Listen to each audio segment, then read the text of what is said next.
Boa noite, pessoal. Eu agora vou entrar no ar com a Pamela. Tudo bem, minha querida? Tudo bem? Ai, que bom estarmos aqui juntas mais uma Muito bom, muito vez. bom. Fico feliz, feliz, me sinto muito, muito honrada. Acho que é uma. Para mim, assim, me sinto super lisonjeada de estar aqui, né? Porque, para quem está chegando agora, a Denise foi minha professora de formação em casal e família, uma pessoa que eu admiro muito, né? E vai ser muito bom a gente poder conversar um pouquinho. Eu acho que é uma oportunidade da gente fazer uma troca boa. Eu fiz umas perguntas para as pessoas sobre como elas estavam. E elas foram me contando como elas estavam, assim, no decorrer de ontem para hoje, né? E Sim, aí, conforme a gente for conversando, se você quiser, eu vou colocando aqui o que elas falaram, porque cada um está de um jeito, assim, nesse momento de vida, viu, Dê? então a gente podia conversar um pouco, né? Primeiro eu queria perguntar como vai você, Pam? Como você está se Ah, eu tô, sentindo? eu tô bem, eu tô trabalhando muito. Essa quarentena para mim não foi muito diferente no sentido de produção, porque eu acho que a gente migrou para o atendimento online, né? E continuei com os meus atendimentos aqui da mesma maneira. Nas primeiras semanas tinha uma demanda muito grande em relação, né, a tudo que está acontecendo, a pandemia e tal, mas depois foi tão interessante que eu falo que é um novo normal, né? E aí as pessoas resgataram as suas questões e trazendo, e todo mundo aceitou muito, assim, não sei como você sentiu, mas na adesão do atendimento, né? Na adesão do atendimento eu senti assim, tive alguns pacientes que desistiram porque queriam muito esse contato, mas na maioria o pessoal assim foi entendendo a forma que dava para si, né? E foi Sim. acontecendo. Não sei como você sentiu, mas para mim foi assim. No meu, assim, eu tenho sentido ultimamente um pedido de algumas pessoas que querem começar a terapia, que gostariam de começar presencialmente, mas os meus pacientes antigos, eles foram realmente se adaptando. Eu sinto que alguns processos tiveram até uma aceleração na qualidade. Foi muito interessante perceber que eu tinha muitos preconceitos com relação a esse modelo através do celular, do computador, da tela, e como eram fantasmas. E aí, né, eu acho que uma das coisas que eu trouxe para a nossa conversa de hoje foi uma reflexão um pouco sobre esses fantasmas que caíram, sabe? Que a gente foi descobrindo algumas coisas que aconteciam na vida da gente e que a gente tinha a impressão de que elas eram de um jeito e elas se revelaram de um outro jeito durante a pandemia, durante esse período que a gente ficou mais em casa. E teve duas coisas, né, que eu observei, eu queria saber como é que você observou isso. Uma, como nesse exemplo, que alguns mitos que eu tinha, que eu chamei agora de preconceito, que não se confirmaram, né? Então, como você disse, né, na nossa área, eu senti que eu tive uma expansão. Eu pude aprender muito. Eu fiz vários cursos online que antes eu acreditava. Eu não escolhia fazer cursos online, eu sempre queria os cursos presenciais.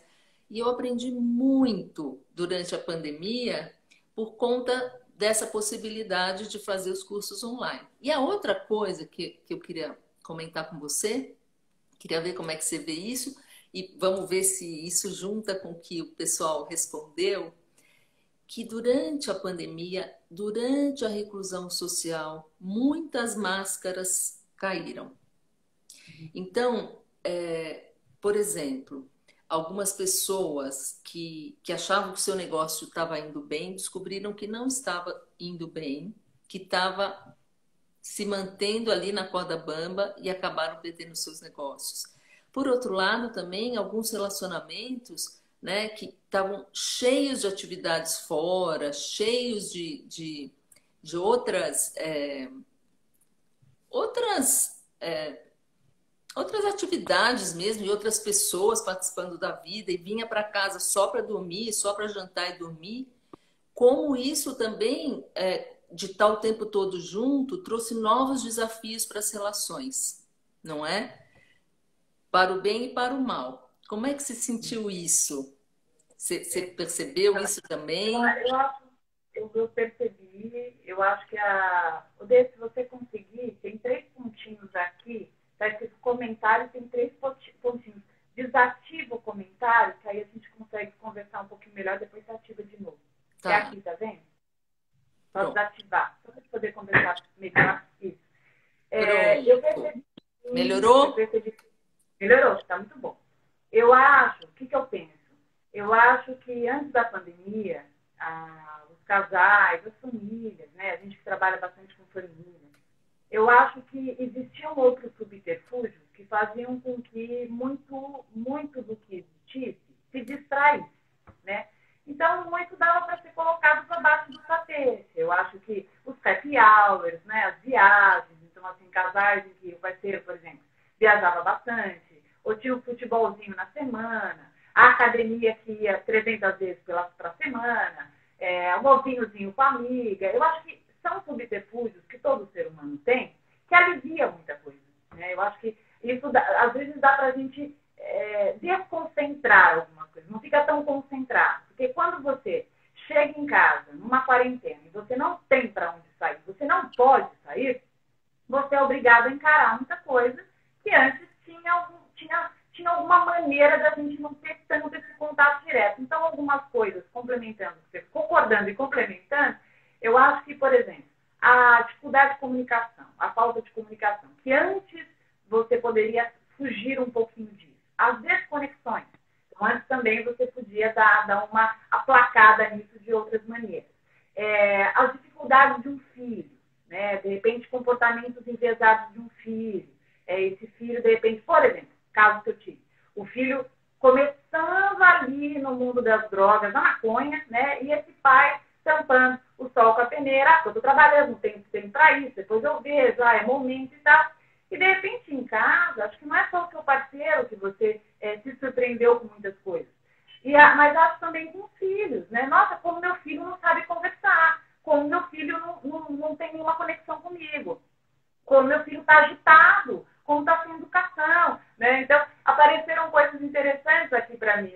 No Sem Educação, que eu lembro de uma família que eu atendo, e aí eu tive que adequar para o Skype, né? Uma situação um pouco diferente, que eu achei interessante, porque antes a gente ficava no mesmo ambiente físico, né? E o Skype permitia, que é uma variável curiosa, que possivelmente vão ter até estudos sobre isso, né?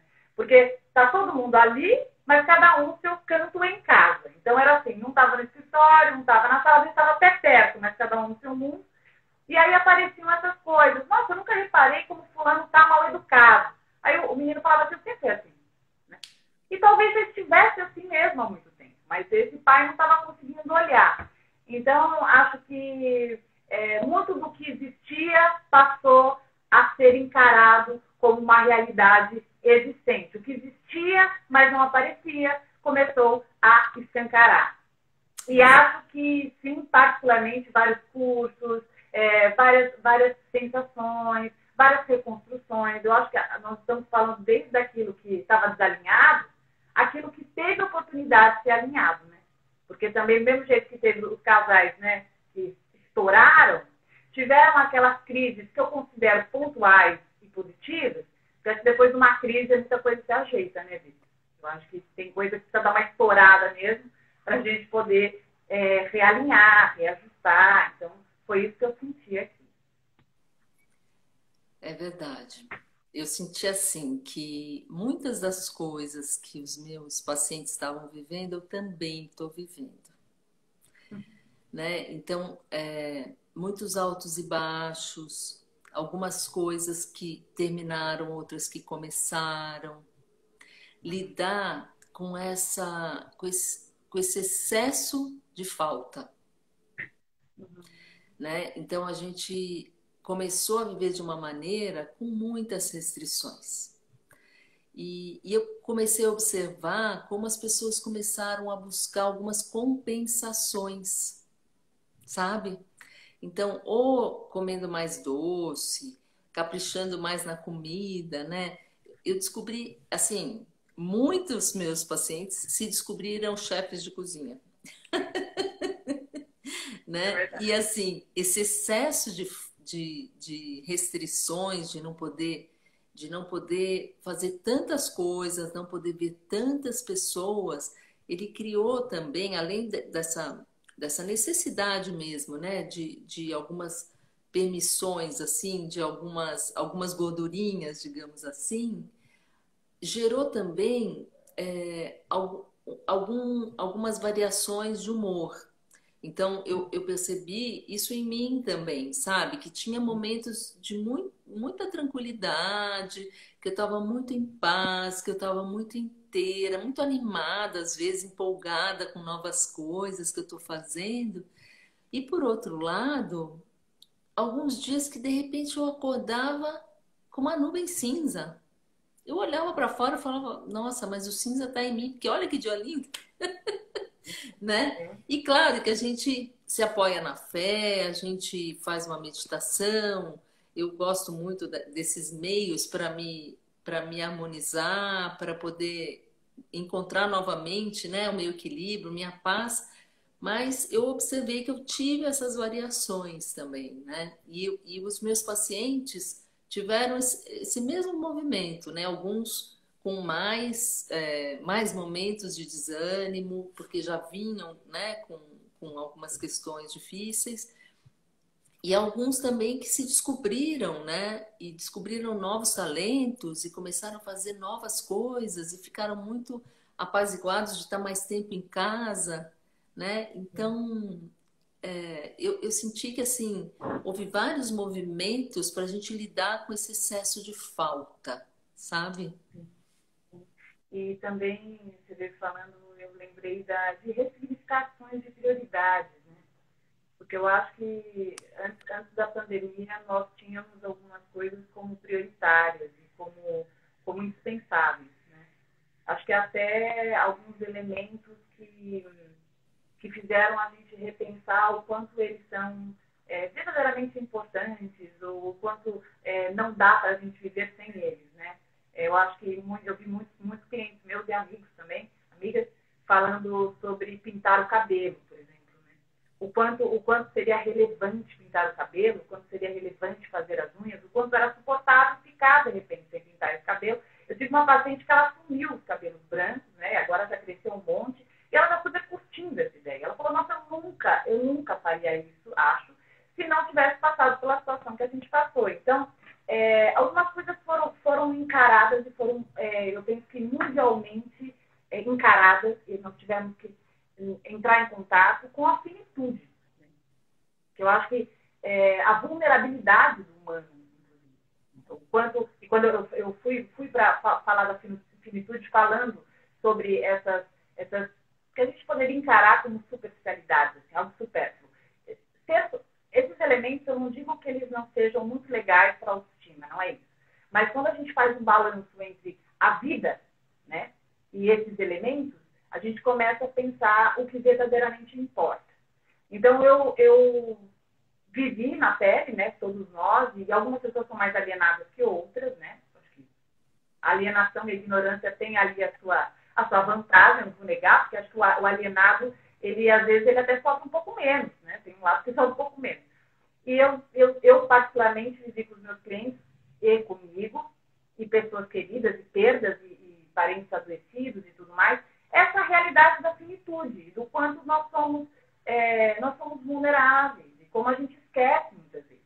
Então, esse contraste desse universo da ambição, do dinheiro, do fazer, da compra, do comércio e tal, e a gente tendo que entrar em contato com o afeto, com a falta do abraço, com a vontade de encontrar um ente querido. Eu não dou um abraço no meu pai, embora eu estou, né, bastante reclusa em casa, porque eu sou o único contato do meu pai que tem câncer, e um câncer grave.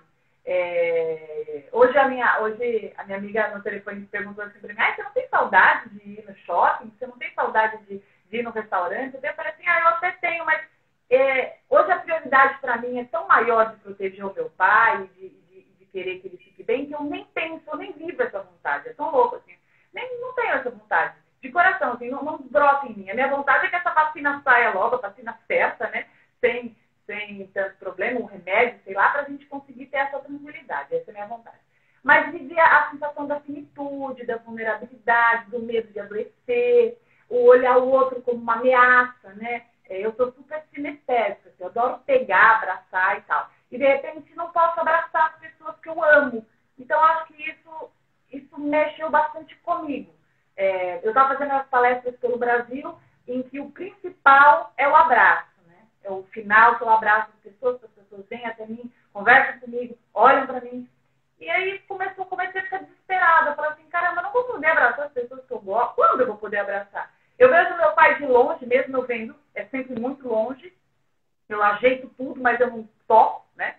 E eu já falei, tira um pouco a máscara, eu quero te ver, né? Que doido, você quer ver a pessoa, né? Deixa eu te ver, não só por telefone, mas quero te ver. Então, que falta de poder abraçar sem medo, sem culpa, né? E interessante uma doença que causa na gente esse questionamento do contato. Sendo que nós estávamos ficando tão sem contato no mundo tecnológico. Eu achei um golpe da vida tão curioso para a gente repensar a importância dos contatos. Não sei se você chegou a refletir sobre isso, mas... E eu sou uma pessoa que sempre valorizei isso. Eu fico pensando aqueles que não valorizavam e agora sentem a falta, né? Então, acho que é algo que mexe com a carência humana, né? Sim, eu tô sentindo muita falta dos abraços, dos olhares de perto, dos sorrisos. A gente perdeu os sorrisos das pessoas. E como é difícil a gente olhar para uma máscara e a gente não saber que expressão facial ela esconde. E agora, gozado, né? Porque eu tinha falado que as máscaras caíram, mas a gente colocou outras máscaras, né? E a gente começou, talvez, a esconder aquilo que a gente antes mostrava, ou aquilo que a gente escolhia mostrar, né? E como é difícil a gente ser gentil sem um sorriso, a gente passou a se olhar mais nos olhos, isso é verdade. Mas a gente olha com medo. Então, eu realmente, quando você foi falando, eu fiquei lembrando de duas pessoas, assim. Eu lembrei do Carpinejar, que ele escreveu há umas semanas atrás na página dele assim: olha, quem não suspira pelo menos umas 10 vezes por dia nesse tempo de pandemia está muito alienado. Porque é isso, né? Eu acho que o suspiro, ele fala muito de quanto que a gente está sentindo esse período. Eu não sei, acho que é legal a gente observar, né? Quantos suspiros você deu hoje? Você se observa suspirando, né? Se o seu suspiro falasse, o que ele estaria dizendo? Né? Eu acho que é uma reflexão super bacana. E outro dia, a Andréa Perdigão, ela tem uns livros publicados, ela é uma pessoa incrível, ela trabalha com meditação, ela é a voz do calmo, sabe? E ela postou uma foto sem os olhos, só essa parte. E um sorriso lindo. E ela é puro sorriso, e todo mundo reconhece ela e conhece ela pelo sorriso que ela oferece sempre. Ela é muito generosa nesse sorriso, né? E eu acho que, apesar da gente conseguir sorrir com os olhos, eu estou sentindo que quando eu vejo só os olhos sorrindo, eu às vezes não sei se aquele brilho é de alegria, de tristeza, de gentileza, ou de, sabe, de incômodo. Então eu tenho sentido muita falta dos sorrisos, muita falta de ver o rosto, e eu vejo que isso também é um contato, né? A gente ver o rosto é um contato. Eu só ia comentar, né, que como eu olho para você e lembro tanto da minha formação, a gente não pode... eu acabo indo bastante para esse lado. Eu estava pensando em como ver o rosto na fase de desenvolvimento do bebê, né? Como é importante para o bebê ver o rosto da mãe, do cuidador, para que ele consiga compreender um pouco o que está acaba sendo a ponte, né? A tecla SAP do mundo, né? Vai mostrando. E me veio na cabeça o psicótico, que muitas vezes encadeia a psicose nessa cisão. Quando ele olha para a mãe e essa mãe não consegue transmitir, ou essa mãe está desatenta, ou essa mãe não está olhando, ou essa mãe está com raiva, ou essa mãe rejeita, e aí ele cinge para criar um universo que ele consiga sobreviver. E aí, você falando, eu fiquei pensando nessa fase. O quanto a gente não está psicotizando um pouco, agora que eu vi que está caindo aqui o negócio, o quanto a gente não está psicotizando um pouco, talvez, né, muitos, inclusive mais, para suportar tudo isso, né? Quando você falou quem não suspira, quem pelo menos não suspira umas 30 vezes por dia, está vivendo em outro mundo. Eu acho que algumas pessoas estão vivendo em outro mundo, que é uma forma também de suportar tudo isso, porque é mais fácil de administrar o que está acontecendo. Quando você pensa um pouco sobre o que está acontecendo, é bastante angustiante, né? Porque eu tenho uma amiga querida que perdeu, que é jornalista, que é uma baita jornalista, a Beatriz, se ela tiver, ela assiste bastante minhas lives, a Beatriz Bevelato, e ela perdeu a avó, né, nessa pandemia, e eu acompanhei, enfim, minha amiga me contou tudo e tal, eu vi angústia, o desespero e tal, e aí ela postou outro dia dizendo assim, gente, não é porque você está de saco cheio que a pandemia acabou, né? E, na verdade, muito do que está acontecendo no mundo é um pouco de saco cheio, né? O povo está desesperado, não está aguentando mais. E aí quem olha o leigo, ou quem está um pouco desconectado, fala, nossa, então acho que acabou, né? A pandemia. Falou, gente, a pandemia continua. O que acontece é que, obviamente, muita gente já pegou e tem muita gente que não está suportando. Tem muita gente que, assim, não está aguentando mais. Então, quando você começa a pensar, Denise, a sensação que eu tenho é que esse sentimento de impotência é bastante aniquilador, né? A sensação de que eu me sinto muito vulnerável, porque, primeiro, eu não posso controlar as pessoas que eu amo, e as pessoas que eu amo muito, nem todo mundo pensa como eu. Então, você vê, de repente, a mãe que sai, o pai que não aguenta, né, velhinho que não aguenta ficar em casa, e aí, meu Deus, não consigo segurar meu pai, não consigo segurar minha mãe, nem meu tio, não sei o quê. Olha o que está fazendo, e vai receber comida lá embaixo, pega, e depois come com a mesma mão e não lava. E a criança que faz, então, assim, que momento difícil que a gente está passando, né? Que exercício de tudo para conseguir sobreviver a isso. Acho que tanto o respirar profundo, suspirar, como também exercitar a resiliência, a capacidade de transformação, da gente ser empático, o mundo obrigando que a gente também pense pelo outro, né? E, inclusive, muitos outros que não conseguem pensar nesse momento, por ausência de recursos, por negação. Então, é uma fase, penso que, de muita metamorfose, né? Assim, uma aceleração de habilitação de recursos. Sabe, você está falando uma coisa, Pan, que eu me preocupo muito, que é as pessoas que não aguentam, né? As pessoas que não conseguem se cuidar, que não conseguem cuidar do outro, que estão tão carentes, mas não se dão conta, né? Não se dão conta que estão precisando de ajuda, né? Porque eu acho que o primeiro passo para a gente buscar ajuda é a gente perceber que a gente está sofrendo, perceber que a gente não está bem, né? E é muito difícil a gente ajudar alguém que não reconhece que precisa de ajuda. E é muito difícil a gente cuidar de alguém que não se deixa cuidar, né? Eu tenho um paciente que ele se queixa muito disso. Ele fala, a minha esposa, não, quando ela está triste, ela não deixa eu abraçar ela. Ela não deixa eu cuidar dela. E ela me acusa de não acolher ela. Eu não sei o que fazer. Porque eu quero abraçar e ela não deixa. Eu quero tocar e acariciar e ela não deixa. E ela não encontra o alívio, o cuidado que ela precisa, mas ela amarra minha mão. Ela não deixa eu chegar. E eu acho que quando a gente olha, né, essas pessoas, eu sei que você sente isso porque você tem um trabalho lindo, maravilhoso, que ajuda milhares e milhares de pessoas a sentirem um certo cuidado, a sentirem um certo alívio para suas dores, para sua solidão. né? E você tem essa preocupação de cuidar. E você faz isso com tanto carinho, com tanta competência. Eu queria te parabenizar, porque é uma coisa que eu admiro muito. E é isso, né? Quando a gente vê as pessoas que não aceitam ajuda, que não se deixam cuidar, a gente se sente numa impotência muito incrível, né?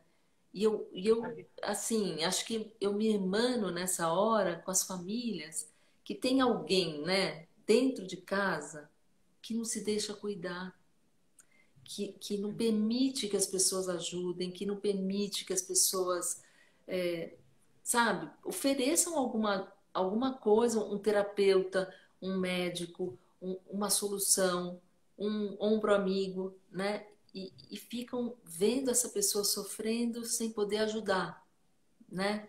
Então, eu acho que nós também, em alguma medida, a gente se sente assim também, né? Quando a gente vê tanta gente que a gente sabe que no fundo está ali porque não está aguentando tanta solidão, tanta privação, né? Você estava falando e você que me ensinou, né? Quem sou eu para falar o que eu vou falar agora? Que é você, vou te dar a palavra que você vai falar muito melhor, porque você que me ensinou. Você me fez lembrar um pouco do Moni, né? Desse duplo vínculo, de muitas vezes a pessoa ela dizer uma coisa e se permitir outra, né? Eu acho que essa dualidade de postura me fez também lembrar quando eu estou atendendo alguns casos em que a pessoa me pede ajuda, né? Você pegou a água, eu vou pegar aqui para exemplificar.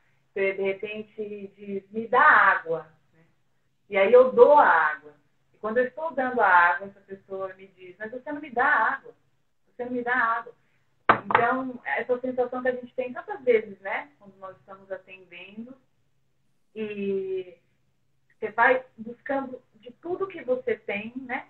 De tudo que você pode, e a pessoa, ela diz que precisa de ajuda, diz, né? Olha, eu quero isso, eu preciso disso, mas eu não sinto que você me dá, né? Eu não sinto que está funcionando isso aqui, né? E que, obviamente, isso acontece na vida dela, né? Nunca ninguém é o suficiente, né? Ela sempre está super aberta. Imagina, eu sou super aberta. Eu sou super aberta. E aproveitar esse exemplo que você trouxe e trazer um pouco para as pessoas que estão nos assistindo aqui, o quanto é importante elas observarem se elas estão facilitando para aquilo que elas desejam. Seja para um relacionamento, seja para dar certo no trabalho, seja para conseguir fazer uma dieta, né? Esses exemplos, assim, daquilo que eu digo, né? E daquilo que eu faço. Eu acho que é aquele contraste que a gente tem aí do mapa de mundo do programa oficial que você me ensinou muito bem. Então, seria legal falar um pouquinho disso. Né? E não ouvir de mim, ouvir de você, da matriz. Fala você. Então, vamos falar um pouquinho disso, que é uma coisa muito bonita, né? Legal. É uma coisa muito importante. A gente precisa sempre nos nossos relacionamentos observar que a gente constrói na nossa história algumas crenças. A gente constrói pelos abandonos que a gente viveu, ou pelos cuidados que a gente viveu, pelas pessoas que nos trataram bem ou que nos trataram mal, a gente cria um mapa de mundo. Ah, o mundo é assim, olha. O mundo é desse jeito que eu vivi. E a gente entra para as próximas relações levando esse mapa. Então a gente põe em cima do mundo esse mapa que a gente construiu com o que a gente viveu. E aí a gente começa a andar no mapa, ou seja, a gente acredita que aquilo vai se repetir.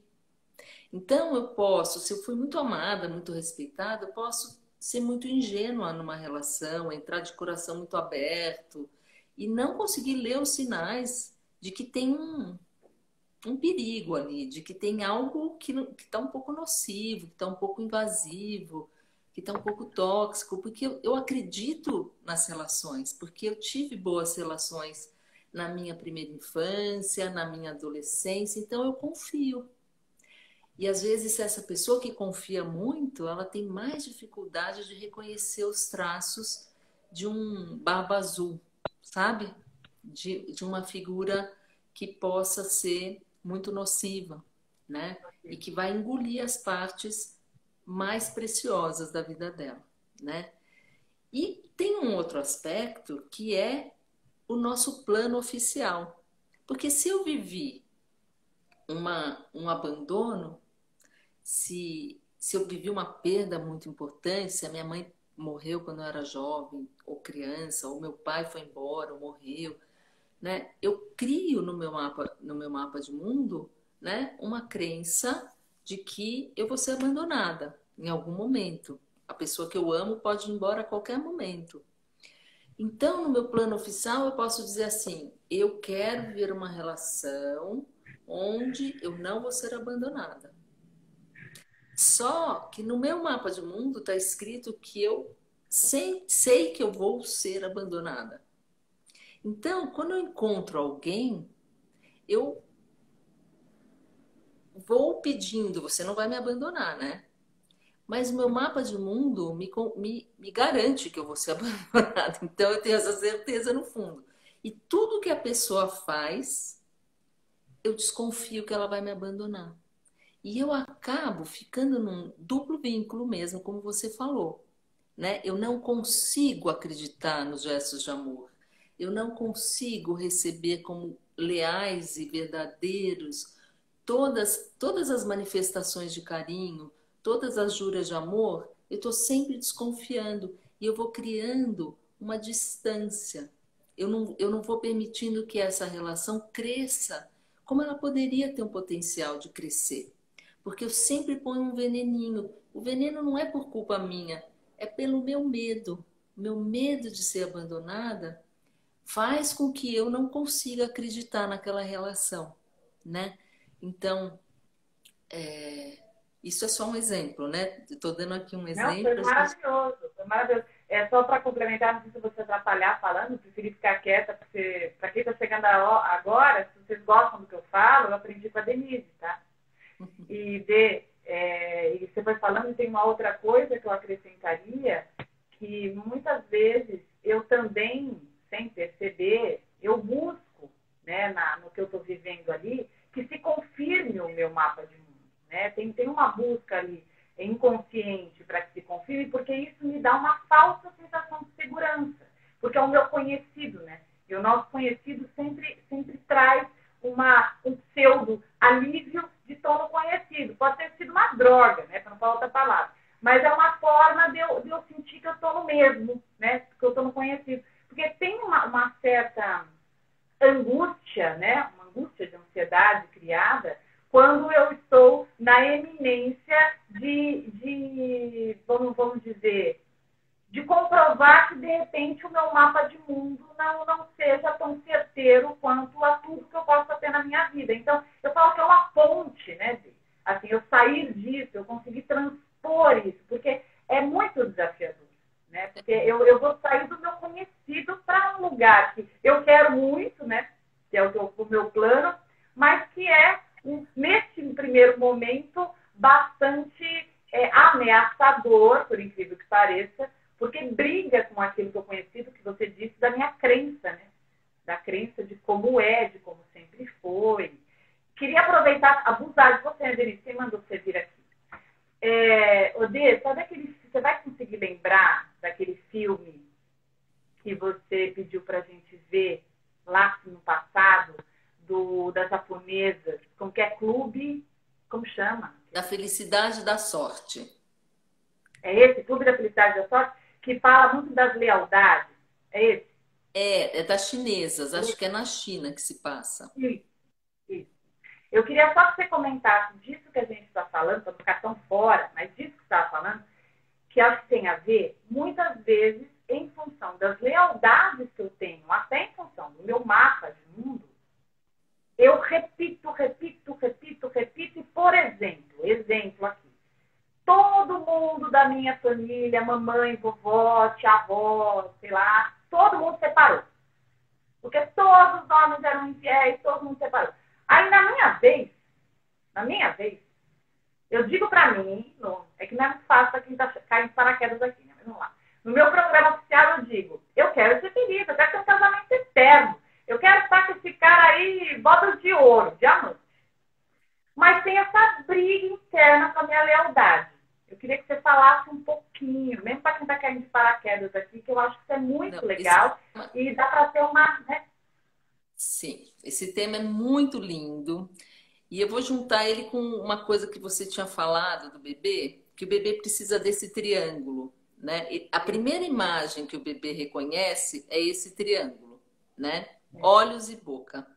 E é uma imagem que é fundamental para uma primeira gestalt que ele vai construir para reconhecer o humano. É muito bonito esse processo, né? Tem umas pesquisas que mostram isso. E aí eu vou juntar com pai, mãe e filho, tá bom? Eu criei essa semelhança porque a gente Legal, fala agora de triângulo. Para a gente falar de lealdade, a gente vai falar de regras de triângulos, que é muito importante. Então, por exemplo, eu como filha, eu sou leal ao meu pai e à minha mãe, né? Mas tem duas regras de triângulos que elas podem criar complexidades muito grandes nessa relação. Por exemplo, o amigo do meu amigo é meu amigo. O amigo do meu inimigo é meu inimigo. E aqui cria uma situação muito difícil quando pai e mãe brigam. Porque eu sou amiga da mãe e sou amiga do pai. Eu amo a minha mãe e eu amo meu pai. Só que se eles brigam, se eu sou amiga da minha mãe e ela é inimiga do meu pai, o meu pai é meu inimigo? Se eu sou amiga do meu pai e o meu pai é inimigo da minha mãe, a minha mãe é minha inimiga? Como é que faz? A criança fica num conflito de lealdade. Então, aqui a gente já tem uma dica, né, do que vai acontecer quando eu vou casar. O que que se a minha mãe e meu pai se separaram, a gente tem uma dica aqui que teve uma briga. Alguma briga teve, né? Um desentendimento. Em que lugar eu fiquei nesse desentendimento? Será que esse casal foi maduro o suficiente para não cobrar de mim uma lealdade dentro de uma briga? Ou a briga deles acabou me separando de um deles e eu tive que escolher um lado?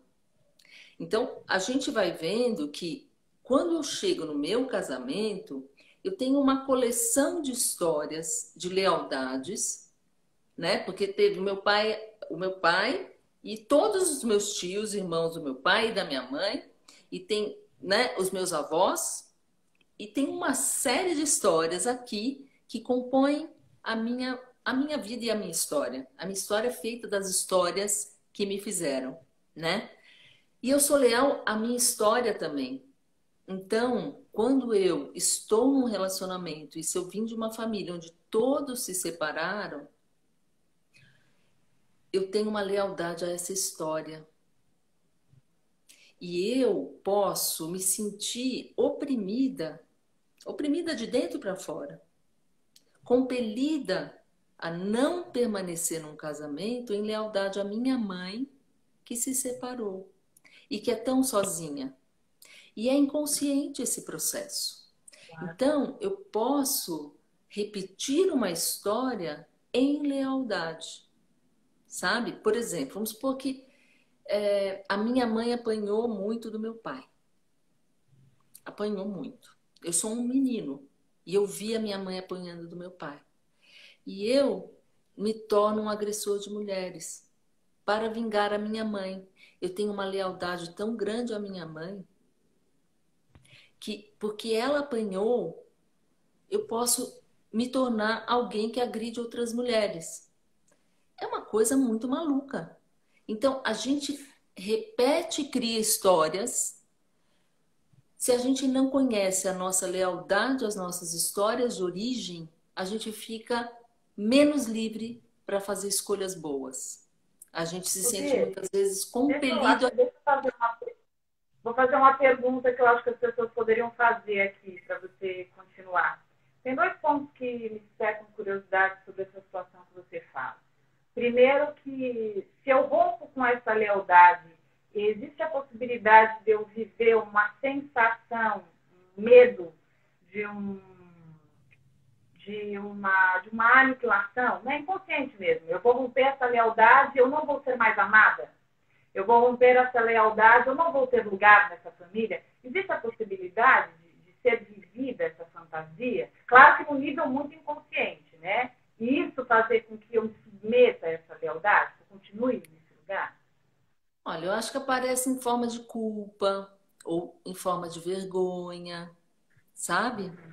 Às vezes, ou uma certa inibição. Eu posso ficar deprimida. Então, pode aparecer em algum sintoma. O que que é o sintoma? O sintoma uma solução de compromisso, né? Então, se eu não consigo realmente me realizar plenamente, porque eu tenho essa história que fica me oprimindo, que fica me cobrando uma lealdade, eu acabo, para poder estar na relação ou na situação que é desleal à minha história, digamos assim, eu posso ter muitos sintomas, né? A culpa, a gente acha que a culpa é normal, não é, a culpa é um sintoma. A gente acha, às vezes, que sentir vergonha é uma coisa que faz parte. Não, sentir vergonha muitas vezes, se não tem motivo, né? É algo que é um sintoma. Não é só a depressão que é um sintoma, né? Então a gente precisa poder perceber que o sofrimento psíquico ele se manifesta de diversas maneiras. Às vezes uma inibição é um sintoma. Eu não consigo realizar aquilo que eu sei que eu sou capaz, que eu desejo e que eu tenho uma oportunidade. E eu não consigo realizar por inibição. Isso é um sintoma. Ou eu fico tão nervosa, fico suando, fico vermelha, perco a fala e perco a oportunidade, né? Porque eu não consigo, porque isso é um sintoma também. Vem uma ansiedade, vem um estresse, vem um pânico e eu não consigo levar adiante uma coisa que eu sei fazer, que eu sou capaz de fazer. Então, a gente precisa sempre cuidar do nosso sofrimento. Tem uma coisa que o Adalberto Barreto fala, ele é da terapia comunitária, ele fala assim: o que a gente, o que a gente guarda, como é que é? O que a gente guarda, esqueci agora a segunda parte, então vou falar a outra. Ele fala assim: quando a boca cala, o corpo fala. Quando a boca fala, o corpo sara. Agora eu lembrei, quando a gente guarda azeda, e o que azeda estoura, e o que estoura fede, né? Esse processo é assim, né? Que a gente vai guardando, guardando, guardando, mas chega uma hora que aparece um sintoma, né? Então, como é importante a gente poder realmente compartilhar a nossa dor, e a primeira pessoa que a gente precisa compartilhar a dor é com a gente mesmo. É muito importante que a gente possa abrir a nossa escuta interna, que a gente possa ouvir as nossas vozes internas, que a gente possa, de fato, saber quais são os nossos conflitos. Eu estou fazendo uma coisa boa e estou sofrendo. O que que é isso? Eu estou fazendo uma coisa ruim e não consigo parar. O que que é isso? Né? Quais são as minhas vozes internas? É importante eu anotar meus sonhos, eu tentar entender o que que esse sonho quer me dizer, né? Porque como que você diria para uma pessoa para ela conseguir calar algumas vozes ensurdecedoras que ela tenha no ouvidinho dela, assim, porque acho que quando você fala das vozes, isso me lembra muito, né, que a gente falava muito isso na formação, a Sandra fala bastante das vozes. Eu lembro que antes da gente atender, ela falava assim: quais vozes que você levará com você nesse atendimento, né? Quem que você vai escutar hoje? E eu achava isso muito interessante. Eu pensava, quem que eu vou levar? Acho que eu vou levar a Denise hoje, né? Vou levar a Suzana, vou levar o Monir, vou levar o Ivanage, vou levar o Balmo, sei lá. Quem que eu vou levar? E aí, eu fico pensando que nós, durante a nossa vida, às vezes a gente leva vozes que são muito positivas, né? Que a voz, por exemplo, a voz daquela vovó que te incentivava, a voz daquele pai que sempre te acolheu, te cuidou, e às vezes a voz daquela mãe que te criticava, né? Hoje eu estava conversando com uma amiga da minha mãe, brinquei com ela, falei, na minha live, eu falei quem queria participar, eu vi que você estava lá e falei, vem. Aí você falou, não, Deus me livre. Eu brinquei com ela, falei, por quê? Ela falou assim, ela não gosto, ela é super inteligente, é psicóloga também, super inteligente, super capaz, ela foi uma das primeiras monografias que eu estudei, na época que eu estava fazendo faculdade, porque ela falava da miopia, muitas vezes com uma dificuldade de olhar o mundo, enfim, uma história, uma coisa super legal. E aí eu falei, por que você não falou? Aí ela falou, aí a gente conversou um monte. Ela falou assim, eu acho que eu tive um pai muito crítico. Eu acho que eu estudei numa escola na época do interior, que era uma escola de freiras muito críticas, muito difíceis. E eu sempre tenho a sensação que eu vou abrir a boca e vou falar besteira, que eu vou abrir a boca e não vou falar nada que importa, vão tirar sarro de mim, e que eu vou paralisar, e aí eu acabo não abrindo a boca. E aí, obviamente, que eu não tive muito tempo para falar, e também não sou terapeuta dela, não é meu lugar, eu acho muito invasivo quando a gente faz isso. Eu só disse para ela o seguinte, falei assim, acho que você devia conversar com a sua menina, acho que você deveria visitar essa menina e dizer para ela, encorajá-la, dizer para ela que, olha, se ela tem dúvidas de que aquilo que ela possa falar vai ser bom, você está aqui junto para conseguir validar tudo isso. E que sim, essa menina tem muita coisa boa para falar. Enfim. E aí eu queria te perguntar sobre essas vozes que muitas vezes nos atrapalham para fazer uma apresentação, nos atrapalham para chegar numa pessoa que a gente se interessa, né? E fica aqui falando, você não vai conseguir, você é ridícula, você é péssimo, ninguém se interessa por você. Não, você não tem nada assim, né? E como que eu calo essa voz aqui? Como que você orientaria essas pessoas que muitas vezes têm essas vozes aqui que só perturbam e assombram as suas vidas? Olha, eu acho que eu faria que nem com dieta, sabe? Quando uma pessoa vai começar uma dieta, eu acho que é mais importante ela introduzir novos alimentos, né, do que ela tirar os alimentos e mudar tudo que ela gosta. Ela precisa manter o que ela gosta e introduzir a salada, a fruta, né, a ginástica, enfim. Ela precisa colocar coisas na vida dela que estão faltando. Por incrível que pareça, né, quando a gente tem essas vozes que ficam se repetindo, está faltando outras vozes. Então, a gente precisa convidar outras vozes para conversar com a gente. É muito importante a gente mesmo se perguntar que vozes eu estou sentindo falta. Quem eu convido para conversar com essa voz? Quais são os personagens que eu gostaria que pudessem conversar com essa voz aqui? E esse é um jeito muito interessante que eu tenho feito de convidar outras vozes e perguntar para as pessoas que voz, quem você convida para conversar com essa voz que está tão insistente aí. E quando a pessoa consegue trazer outras vozes, ela também escuta essas outras vozes. E o peso dessa voz que se repete vai diminuindo.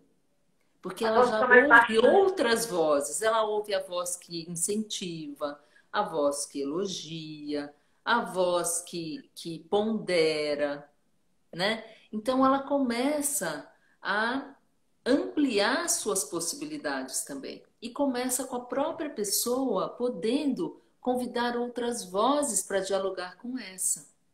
Eu acho que isso é um caminho bem interessante.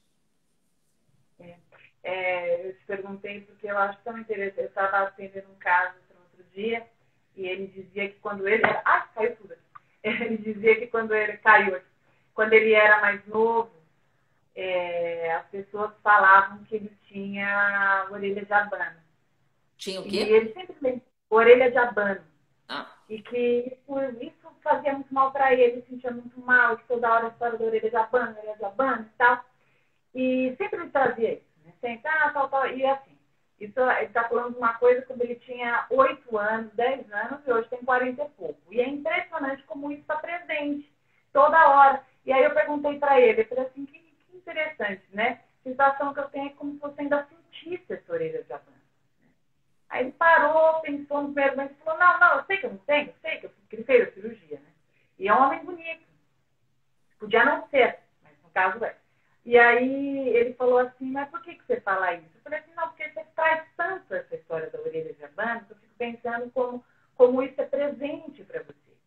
E se você pudesse conversar, né, com esse menino que se sente tão inadequado, que se sente tão feio, que se sente tão ridicularizado pelos outros, hoje, né, você poderia falar para esse menino? Você poderia conversar com ele? Aí ele falou assim, eu ia falar para esse menino que não tem nada disso, né, que ele ainda vai crescer, que ele vai se tornar um baita profissional, que ele vai casar, que ele vai ter 2 filhinhas lindas, que papai ele é super... Eu falei assim, então, eu acho que está precisando falar mais disso para ele, né, porque qual é o problema que ele teve uma orelhinha de abano? Fez parte do corpinho dele, né? E a orelha de abano vai defini-lo. E é tão interessante porque tem algumas coisas que mesmo que a gente vá crescendo, algumas coisas permanecem com aquele tamanho, com aquela dimensão. Porque a gente, é como se a gente não ressignificasse. É como se a gente não atualizasse muitas coisas, né? Quando você escreveu um textinho lá falando de mim, né? Você falou de mim, eu como não estava esperando o texto e eu li, me deu até um frio na barriga na hora que eu li, né? Porque eu me encontrei com uma coisa que eu não estava acessando, né? Te falei. E aí eu li aquilo e eu pensei assim, nossa, né? Que interessante. Quando eu fui uma menina, eu tinha muita vergonha, né? Eu lembro na sala de aula de ter muita vergonha. Vergonha de falar, minha voz não saía, né? Eu lembro que tinha aquela coisa de chamada oral, né, e tal. E era uma tiração de saco, porque eu não conseguia falar. Eu usava o cabelo, usava rabo de cavalo, nunca soltava o cabelo, era sempre o cabelo preso, porque eu treinava tênis desde muito cedo. E eu lembro que eu treinava no clube e ia para a escola, uma coisa meio assim. Então não tinha essa coisa da vaidade, não era uma preocupação, não existia isso para mim. Não era uma festa. E eu lembro que uma vez a professora virou para mim, que como minha voz não saía, ela virou e falou assim, Pamela, primeiro, você devia soltar esse cabelo, porque você é uma menina tão bonita, solta esse cabelo. E fala, coloca a voz para fora. Bom, ela falou isso, foi mais tiração de sarro ainda, né? A molecada toda tirou sarro, risada, tal. E eu imagino que uma coisa que eu imaginava era soltar o cabelo, depois daquilo. E eu, durante a minha vida, conversei muito com essa menina, para eu conseguir estar aqui falando com você, por exemplo. Né? Muito. Eu tive que ressignificar muitas coisas. Porque aquela menina, ela não é menos nem mais do que eu sou hoje. Aquela menina faz parte de mim. E às vezes eu vejo as pessoas querendo, parece que meio desmembrar o passado, sabe? Meio que precisam, entendem que precisam apagar o passado para conseguirem conviver com alguma coisa agora. E eu já acho que eu abraço essa menina e dou uma estrutura para ela que ela não tinha. E isso faz com que eu me fortaleça mais. Eu não nego essa menina tímida, porque ela fez parte de mim. Né? E acho que ela me ensinou coisas que hoje eu posso usar também. Eu acho que eu posso transitar por dificuldades de algumas pessoas com talvez mais familiaridade e um pouco mais de empatia, por ter vivido isso na pele, por sentir o que é bullying, o que é você se sentir inferior, o que é você ser ridicularizado, né? E não necessariamente, como eu te falei, eu não posso falar que eu era uma menina feia, porque eu não era. Mas eu era uma menina que não me colocava. E por ser uma menina que não me posicionava, caía nesse lodo. Então, acho interessante a gente conviver com as nossas partes da nossa história, que talvez a gente olhe e fale que não era legal e tal, mas fez parte da gente, né? Com certeza, com certeza. Eu estava lembrando aqui, eu tenho 3 irmãos mais novos. E eles passaram a infância me chamando de gorda. Qual é a mulher que gosta de ser chamada de gorda? Bom, eu tinha certeza que eu era gorda. E aí, assim, chegou, sei lá, eu já tinha, acho que eu já tinha até filho. Eu tive filho com 29 anos, o meu primeiro. Ele, um dia estava conversando com eles num almoço de domingo, assim, e aí eu falei, eu não sei por quê, eu falei, porque eu era gorda quando eu era criança, vocês viviam me chamando de gorda. Você era gorda? Você era magérrima. A gente só te chamava de gorda para te encher a paciência. E eu falei, olha, mas isso criou uma imagem de corpo completamente deformada em mim. E isso é uma coisa que as pessoas não entendem, que nós estamos formando a nossa Nossa, imagem corporal pelo olhar do outro. É total. muito importante o olhar do outro para a maneira como a gente se sente. Por isso, pais, mães, falem palavras lindas para os seus filhos. Não permitam que os irmãos caçoem de outros irmãos. É fundamental que as pessoas recebam palavras de qualificação quando são crianças. As crianças precisam construir uma imagem de si positiva para terem chance de ser felizes, para terem mais chances de ser felizes. E se a gente é bem tratado na infância, a gente não vai aceitar maus tratos num relacionamento. Mas se a gente foi maltratado na infância, a gente se acostuma, a gente naturaliza e a gente é isca fácil para um relacionamento abusivo. Então, nós, pais e mães, temos esse compromisso, essa obrigação de usar palavras doces com os nossos filhos e palavras elogiosas para protegê-los, para que eles não vivam histórias traumáticas nos seus relacionamentos, para que eles saibam se defender, não é? Bom, Fê, fiquei emocionada aqui, que lindo que você falou. A live está chegando ao fim, não quero deixar de te agradecer, dizer que para quem chegou no meio agora, seja o que for, a Denise foi minha professora de sistemas humanos, de terapia de casal e família, professora brilhante, uma pessoa muito competente, além de ter um coração imenso, uma pessoa assim, muito capaz. Então, vocês estão vendo a bolinha aqui em cima, ó, Denise Mendes Gomes é o nome dela. E entra lá, ela tá assim, começando, tá engatinhando aqui, gente. E assim, porque No não Instagram. era das redes sociais.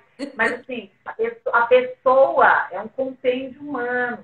Eu e a minha turma, a gente brinca que a Denise, ela sabe a vírgula, o autor que escreveu na página. Então, para quem gosta de psicologia, ou para quem gosta de comportamento humano, não é da área, mas obviamente que sente na pele, siga a Denise, conheça o trabalho dela, que vocês vão aprender como eu aprendi.